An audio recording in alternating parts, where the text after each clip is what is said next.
dia mbola amin'ny fifaliana trano no afahana miaraka amintsika indray a ho anatin'izao fotoana foy izay fambairezantsika amin'ny alalany tenin'Andriamanitra izao vavatsika jeo Andriamanitra ray eo misaotranao mandrakariva izay satria na dia tsy tany masona ary ianao dia fantatra efa misy ianao ary mitsinjo ny olonao ary miaino ny vavaky ny olona izay mitaraina ao anatin'ny fahoriana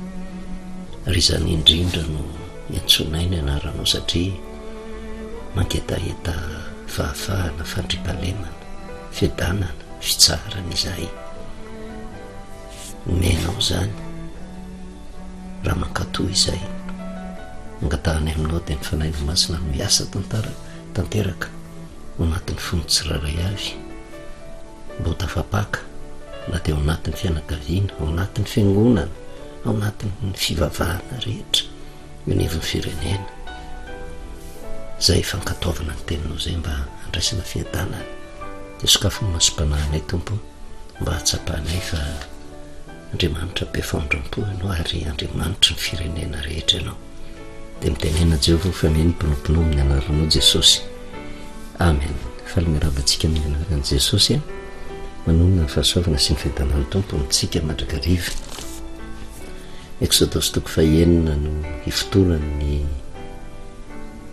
afatra ampitain'Andriamanitra amintsika ary raha mandinika an'izy io dia zavatra iainana ao anatin'ny taona izy io sy rehefa tena dinihana ny lafiny anankiray dia misy fanantenana mahafinaritra satria teny fampanantenana nomena ny Mosesy izay mpitarika ny firenen'ny Israely satria Mosesy dia nitendren'Andriamanitra mena teny fampanantenana ary mba ahatonga azy ireo tena atoky an'Andriamanitra satria ny vahaolana natolotra Andriamanitra no eken'izy ireo kanefa na dia mpitarika ary Mosesy kivy torak'izany ko ny Israely satria ny rano Mosesy ny resaka tamin'ny zanak'Israely kanefa izay firesahana fanafahana ho an'ny zanak'Israely izay rehefa miverina avao amin'ny tranon'ny Farao Mosesy ny teny taminay ilay fasony oloko hanompo ny zavatra mitranga vao maika ny mafy ny fampahoriana nataon'ny Egyptiana reto firenena goavambe reto nanjo zanak'Israely kivy ny zanak'Israely nanantona n'ilay mpitarika tao amin'ny tany Egypta izy eo amin'ny 520 tena kao amin'ny Farao nipifehy ny zanak'Israely ka nitaraina taminy nahoana no manao toy izany amin'ny mpanomponao ianao mba nanantena valy ny mahafapo kanefa tsy izay valy miazina amin'ny Farao fa vao maika tena filazana fa tsy maintsy ho mafimafy ny zavatra ianjady aminy ary ohatra ny nametaveta mihitsy raha ny zanak'Israely hoe lainga fotsiny zany hoe Jehovah miteny zany fa mahalainy nareo tsy matoky ny fisian'Andriamanitra misy lesona anankiroa azontsika raisina eo anatrehan'izay satria zavatra mitrango zany na amin'izao vanim-potaon'izao raha satria tsy mitovy ny fivavahana rahan'ny olona tsy mitovy ny Andriamanitra ivavahan'ny olona dia tahaka ny zanak'Israely sy ny Egyptiana samy manana ny Andriamaniny tsy matoky an'izany Jehovah Andriamanitra zany Farao kanefa tsy midiky zany fa tsy hanana fahefana amin'ny Farao sy Egypta Jehovah fa ny toe-javatra nisy tamin'izany vanim-potoana izany dia hanaporofony Jehovah mihitsy fa na tsy matoky an' Jehovah ary izy dia Jehovah ny tompony teny farany fa izay Andriamanitra fikiriny Egypta tsy mahafapiry eo anoloan'ny fanapahan-kevitra raisin'Andriamanitra kanefa ny zavatra tsara ho fantatritsika ihany koa manany Andriamaniny ny Egyptiana fa ny Andriamanitra izay heveriny Egyptiana tompony tsy manana fahefana amin'ny zanak'Israely satria tsy Andriamanitra tsy afaka mifanena amin'Andriamanitra ary izay no mahatonga any Mosesy ny rahany mba hanafaka ny zanak'Israely. Zavatra tsara ho fantatritsika dia zao nisy fahoriana ny anjady tamin'ny zanak'Israely nitaraina ny vahoaka na inona na inona toe zavatra mitranga zany ary eo nanaovana antso amintsika asa mitady vahaolana manolona fa rehefa hitatsika fa misy zavatra mafy menjady dia aloha miray fo miray saina mivavaka miantso an'andriamanitra. Ny kristianina zay raha misy moa tsy mino tsika tsy ady am'izany fa atsika kristianina na inona fiangonana misy atsika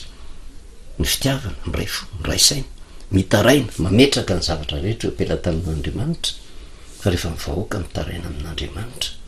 misokatra ny fon'andriamanitra ary tsisy mahasakana an'andriamanitra tsy hamaly ny feon'ny vahoaka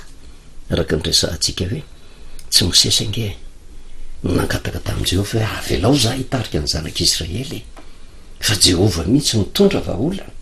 ka rehefa reny ny fitaraina an'le vahoaka naneraka amin'ny Mosesy izy ary rehefa azon'ny Mosesy ny avatrafatra avy amin'andriamanitra dia nirahana izy tana amin'ny teny amin'ny Farao alefa azony oloka nanantena mihitsy Mosesy hoe amin'ny vanim-potoana hitenenana ny Farao ho afaka ny zanak'Israely fa loatra amin'izany ny zavatra mitranga fa vao maika fanandevozana fampahoriana teo anatrehan'izay ihany koa nefa faly ny zanak'Israely rehefa nandre ny afatra hoe Jehova mihitsy no hanafaka atsika nefa rehefa miverina avy any amin'ny Farao fampahoriana mafy ny anjady dia ny zavatra mitranga lasa nandeha ny zanak'Israely nitaraina tamin'ny Farao sy ny Egypta satria teo ambany fahefana efa maninona izay mampijaliana rotaka an'izao nanantena fa mba hiaino ny fitaraina zanak'Israely Farao kanefa vao maika fanindriana vao maika fampahoriana vao maika fanadevozana tsy ndry azo lena no azony rehefa avy eo mitodika koa tamin'le nitarika le olona nitendren'andriamanitra nitarika ny zanak'Israely taraina taminy koa ka rehefa miverina avy any amin'ny Farao indray Mosesy Arona dia ny zavatra nataon'ny zanak'Israely eo amin'ny Exodosy toko fa 10 andiny faharoapolo sy faraka amin'ny roapolo ary izy ireo dia mihaona tamin'ny Mosesy sy Arona ary nijanona ny andry azy ary raha avy tany amin'ny Farao izy dia ho izy tamin'izy roa lahy Jehova ny hijery sy tsara anareo satria efa nataonareo mangidy hoditra eo anatrehan'ny Farao sy eo anatrehan'ny mpanompony izahay ka nasianareo sabatra eo an-tanany amin'ny nonanay sady tena any amin'le mpitarika no ny faharany ny fahatezeran'le vahoaka tsy tamin'ny Mosesy tsony zay atao hoe Farao etsy an-daniny moa dia efa nisy sy matoky an'i Jehova zany fa Mosesy koa dia tsy an-danin'izay kivy ratsy izy tsy nahita vahaolana reto zanak'Israely reto hoe ahoana ny fomba ahafahany eo ambanin'ny vahoany reto Egyptiany reto rehefa lasa nomonmonina tamin'ny Mosesy nametsiny amin'ny Mosesy koa reto vahoaka reto tsy hitan'ny Mosesy koa zay atao hoe inona ny vahaolana anafahany ny reto vahoaka reto nyany vahaolana azony natao ny fitodiana amin'i Jehova Exodosy toko fa 10 andiny faharoa amby roapolo sy fatelo amby roapolo ary Mosesy niverina ho any amin'i Jehova ka nanao hoe tompo nahoana no nahatonga loza tamin'ity fireneny ity ianao nahoana reny naniraka ianao fatrizay nakanisako tao amin'ny Farao mba hiteny amin'ny anaranao zay ozy nahatonga loza tamin'ity fireneny ity izy nefa tsy namonjy ny olonao akory ianao lasa nitaraina ohatra ny tehiteny zany Mosesy hoe fa maninona ny vidinao za nge tsy mahita vahaolana hitondra fanafana ho an'ny zanak'Israely fa nampitondra faisana zanak'Israely ianao tsy namonjy azy akory ianao matetika nefa eo anatrehan'ny zavatra katsahan'le vahoaka sy katsahan'ny mpitarika dia ohatra ny tediaviny hoe androany ihany dia tonga dia hivahany olona Andriamanitra manana fotoanany ary teo anatrehan'izay ny teny fikasana Exodosy toko fa 9 tsy maninona ny manao teny averina teny ho atsika ihany koa zay satria tena ao anatin'ny fahoriantsika tsisy afaka ilaza hoe fa mivaha daholo ny olona rehetrarehetra fa miandrandra n'izay le hoe vahaolana miandrandra zay ho tonga zay fa miparaingo mipetraka fotsiny any amin'iza no anatena antsika vahaolana any amin'ny olona ve sany amin'Andriamanitra fa raha samy hitaraina ihany dia aloha mitaraina amin'le Andriamanitra nahary ty zao tontolo zao ty zay mifehany ty zao tontolo zao ty ary rehefa ny vahoaka miray fo miray saina tondra ny vavaka eo ampelantanan'Andriamanitra na manahoana na manahoana herin'ny olona le ty amin'ity zao tontolo zao ty tahaka ny Farao manana ny heriny ange izy vao hitantsika ny ampandehanany eny mitondra azy makaiza ny heriny fahefany ny voninahiny ny tanjany mitondra azy makaiza manoloana ny Jehovahandriamanitra fa saingy manahirana ange am'izao vanim-potoana zao re olona matetika tsika kristianina mihitsy tsy natoky an'Andriamanitra, tsika kristianina mihitsy mitady olona metrahantsika amin'ny fitokisana hitondra vahaolana fa ny tokony ataotsika de mangataka amin'Andriamanitra, de Andriamanitra no afaka manendry olona mba hitondra vahaolana ao antsika, fa tsy isika no tokony hitady olona hitondra vahaolana ao antsika. De tahaka ny zanak'Israely, tsy ny zanak'Israely ange no nifidy amin'ny Mosesy fa Jehova no nifidy amin'ny Mosesy, kanefa nation n'Andriamanitra koa na tamin'ny voaka na tamin'ny Mosesy tsy tompony vahaolana izy, fa misy tanjona kendren'Andriamanitra koa ho an'ny Farao sy ny Egypta ary fitiavana io matetika ny olona tsy matsapan'izany. Tian'Andriamanitra ny zanak'Israely, tian'Andriamanitra koa Farao sy ny Egypta, samy ialany nenina fa ny fanapahan-kevitra raisiny mahatonga loza aminy, ary ny fanapahan-kevitra raisina manoloana ny sitrapon'Andriamanitra koa mahatonga fanafana avy amin'Andriamanitra. Tonga ny Exodosy toko fahenina ny andiny voalohany ary hoy Jehova tamin'ny Mosesy ankehitriny ho hitanao zay ataoko amin'ny Farao fa ny tanako mahery no andefasany azy ary ny tanako mahery no androany azy amin'ny taniny zay lazaintsika hoe amin'ny lafiny ray fanantenana fa amin'ny lafiny raiky fitsarana tsy afa-misaraka ireo zavatra anankiroa ireo. Andriamanitra manafaka ny olona ary zay le ataotsika hoe grâce na famitsorakeloka ary ny ambaran'i Jehova de io hoe ho hitanao fa i Farao mihitsy mandefa ny zanak'Israely ho afaka, mahazo grâce teren'Andriamanitra andefa tsy hoe ndikan'izay famitsorakeloko zay de zao nanao diso tampoka ianao fa navelako, fa tsy hoe nanao diso tamin'ny Farao ny zanak'Israely de navela amin'ny Farao, fa tereny Jehova mihitsy anafaka azy ary zay fanafahany zay de mariky ny famindrampon'Andriamanitra amin'ny zanak'Israely zay nanadino azy mandritra ny vanim-potoana lava be. Ary taorinan'izay de namery teny tamin'ny Mosesy io Andriamanitra io, nasaina endany ianao miverina any amin'ny Farao de lazao foana izy de ndanako ampahireziko ny Israely fa i Jehova no hitondra azy ivoaka zay fa nijerevantsika tsy mampaninona manao teny averina mba hiorena ny finoana sy ny fanantenantsika. De inona ny zavatra mitranga?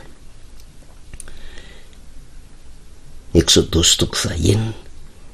ny andiny fa 7 teny tamin'ny Farao izy ny rahan'i Jehova,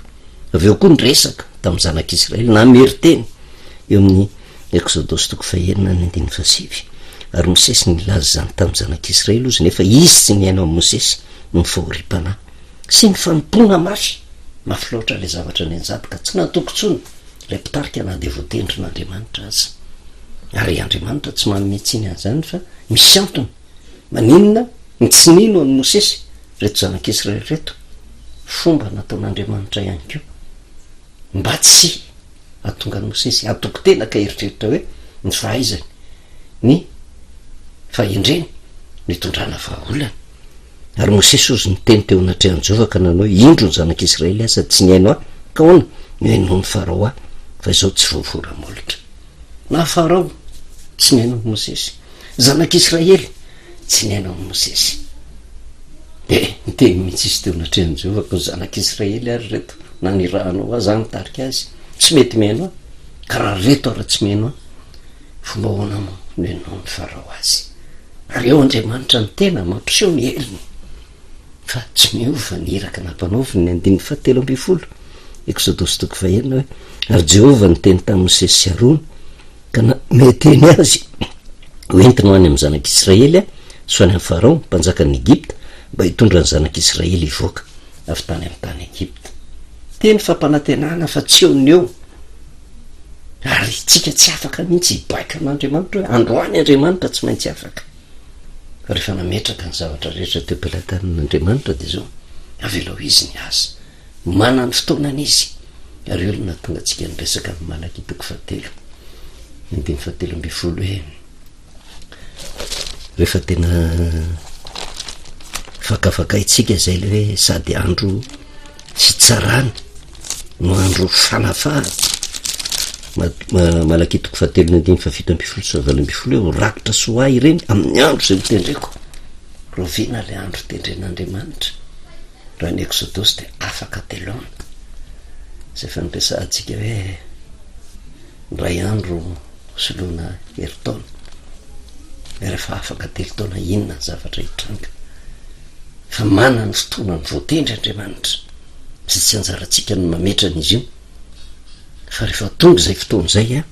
ao no iseho ny voninahitra andriamanitra tahaka ny zanak'Israely nitondra faizana fa tsy mora vao tafavoaka tao amin'ny tany Egipta na de namaly vavaka ary andriamanitra rakitra soa ireny ozy amin'ny andro zay mitendreko ho Jehovah tompony maro ary hoanitra azy atony ny olona anitra ny zanalahy zay manompo azy zay le famindrampo lehibe raha ny fahotana mahafaty vita amin'reto zanak'Israely reto inona moa no tokony hidinan Jehovah anafaka azy tokony navelo ho babo tao mihitsy ny jaly tao nge fa nidin'andriamanitra tsy hita zay ary zay le famindrampo lehibe ny andiny fahavalo-ambin'ny ka de ho hitanareo ndray ny tsy vidivin'ny marina sy ny meloka de ny manompo an'andriamanitra sy tsy manompo azy zay le tenentsika hoe sady manafaka andriamanitra kanefa koa ohatra ny fitsarana fa raha ny tena marina fitiavan'andriamanitra famindrampo izy ka raha ohatra misy olona tsy matoky ny tenin'andriamanitra de safidipony miditra amin'ny fahoriana fa tsy andriamanitra no mitondra fahoriana azy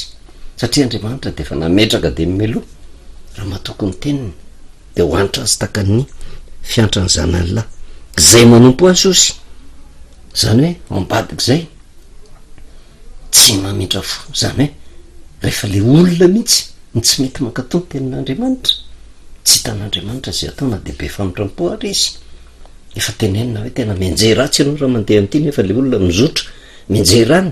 tsy sy azon'andriamanitra tao satria manaja ny safidy amin'ny olona izy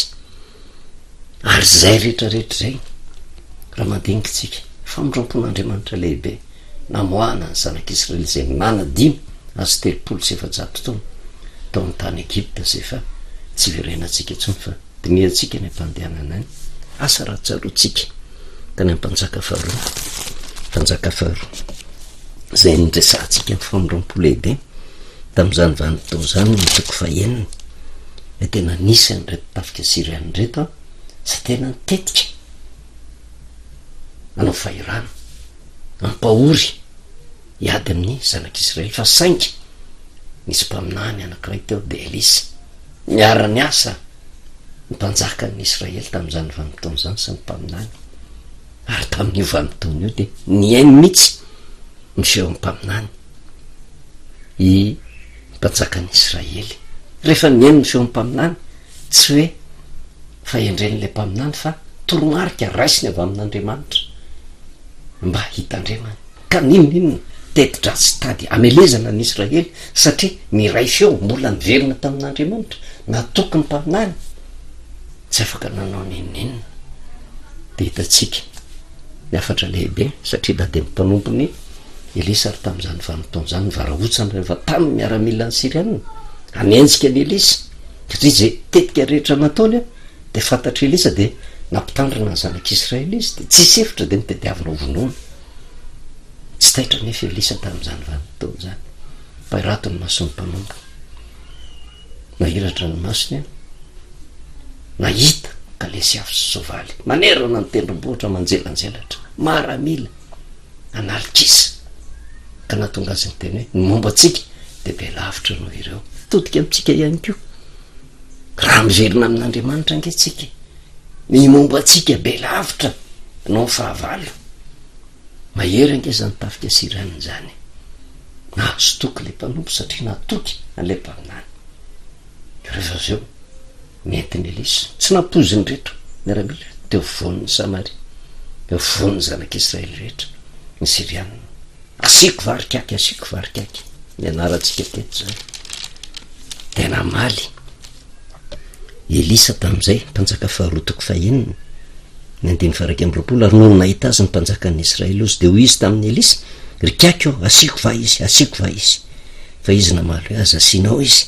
no asianao zay ny babionao tamin'ny sabatra sy ny tsipikanao rosoy mofo sy rano eo anoloany mba hoaniny sy hosotrony ary andehanany any amin'ny tompony de nanao fanasana lehibe ho azy ny mpanjaka ka rehefa nihinana sy ny sotro ireo de nampandehaniny ary de nakany amin'ny tompony izy koa de tsy nakany amin'ny tanin'ny Israely intsony ny mpito adiny Siria. Zay le valim-bavaka tsy avy amin'ny Elisy fa avy amin'Andriamanitra, satria natoky ny tenin'Andriamanitra zay nentiny Elisy mpanjakan'ny Israely sy ny Israely. Famindram-po fahavalo efa mitetika amono kanefa de zao fanasana goavana ary rehefa voky sy ninana tonga sainy reto Siriany reto tena hafa kely ny zanak'Israely, fiedina mahery vaika amin'ny fitiavana sy ny famindram-po re olona todianke amin'ny firenetsika manjaka ave zay fitiavana sy famindram-po zay amintsika zay milaza ny tenatsika no kristianina. Fa mivanim-potoana enona ny feon'Andriamanitra ary misy mpanompo tsy Andriamanitra no hiteny vantana fa maniraka mpanompo foana izy mba hampafantatra ny marina ary miafatra ampitan'Andriamanitra hitondra vahaolana maharitra. De tahaka ny zanak'Israely teto tsy sa miverina netraketraka tamin'ny Israely tsony tamin'izany vanim-potoana zany mipito adiny Siriozy. Zavatra nanaitra nefa zavatra nanaitra satria zanak'Israely mora manadino. De tahaka ny tany amin'ny bokon'ny Exodosy miaraka tamin'ny Josefa mbola natoky an'Andriamanitra rehefa miaina miadana tao amin'ny tany Egypte adino Andriamanitra. Zany akory tsy midika hoe tsy hivavaka amin'Andriamanitra izy fa lasa tafalatsaka ny fakapanaka nanao ny fanaon'ny Egyptianina ary Andriamanitra rehefa ny olo fidiny miala aminy de fahorinany menjady ary ny fahoriana miatra kofehy saritan'Andriamanitra mba hiverenany aminy. Zay no nahatonga ny zanak'Israely ny tarainy Andriamanitra be famindram-po rehefa ny tarainy tsy lefitr'Andriamanitra zany fa namaly izy. De tamin'ny alalan'ny Mosesy fa saingy tsy eo valim-bavaka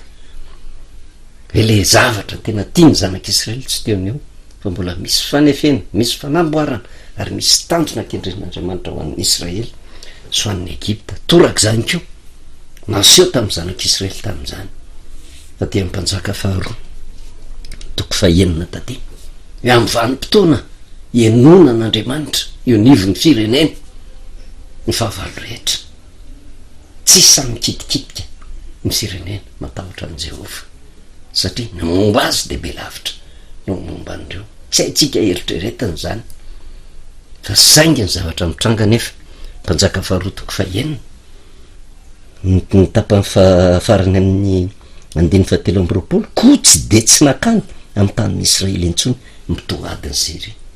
Mipito adiny Siria mety fitsika nefa eo amin'ny andiny faefatra amby roapolo ka hatramin'ny fahadimy amby roapolo nataony Elisa ozy tamin'ny isiny mosary mafy tany Samaria tanàna misy ny zanak'Israely tokony isy fahaleovan-tena kanefa etsy ambony zavatra mitranga misy ny vahaolana satria mbola niaraka tamin'ny mpaminany fa nefa ty amin'ny andiny faefatra amby roapolo sy fahadimy amby roapolo rehefa afaka zany ozy Beni-Hadada mpanjaka ny Siria namorony miaramila andretra de niakatra ka nanao fahirana any Samaria de nisy mosary mafy tany Samaria fa endro nanao fahirano azy ireo mandrapatonga ny loam-biriky ho lafo sekely 20 sy ny taim-boroa melala ozy ampaefatry ny kaba ho sekely 5. Zay ny zavatra mitranga etsy ambony a tsa miatraketraka tamin'ny Israely tsony ny mpito adiny Siria miditra amin'ny andiny faefatra amby roapolo reo arany tafika Siriana miaraka amin'ny miaramila mangeja ny zanak'Israely miakatra ny vidim-piaina nisy mosary mihitsy sahirana le vahoaka inona no natonga an'izany tsy mifanohatra ny soratra masina fa misy antony zay ho jerevantsika amin'ny manaraka ary eo ny tokony ho tandremantsika sy tokony andiny antsika hoe inona ny toe-javatra mitranga manerina n'izao tontolo izao eto anivon'ny firenena fa raha tsy mitandrantsika mosariana no miandry atsika fa raha ohatra mankatoa ny tenin'Andriamanitra sy niafatr'Andriamanitra fanafahana tanteraka voninahitro an'Andriamanitra reriany ivavatsika satranao Jehovah-Andriamanitra ray no teninao ndray zay tonga taminay de ny manoro lalina mandrakariva ary porofonao amin'ny toe-javatra mitranga ny fiainanay ary marina ny tenin'ny mpanomponao hoe renydrehetra reny de voasoratra fahiny ho fananarana ny olona zay aran'izao andro faran'izao mba hisitona lesona amin'izany zahay satria matoa voarakitra nitsoratra zany dia misy afatra tena mampitaina kanefa tsy hevitra tonga loza ho anay fa tonga fiadana dia mba hiratra nomasomananay tsirairay avy atoko tanteraka anao satria fantatra efa tena tianao loatra ty firenena malagasy ity misaotra indrindra ray eo amin'ny anaranao Jesosy amen mavelomantsika amin'ny anaran'i Jesosy manonona fahasoavana sy ny fiadanan'ny tompo ho amintsika mandrakariva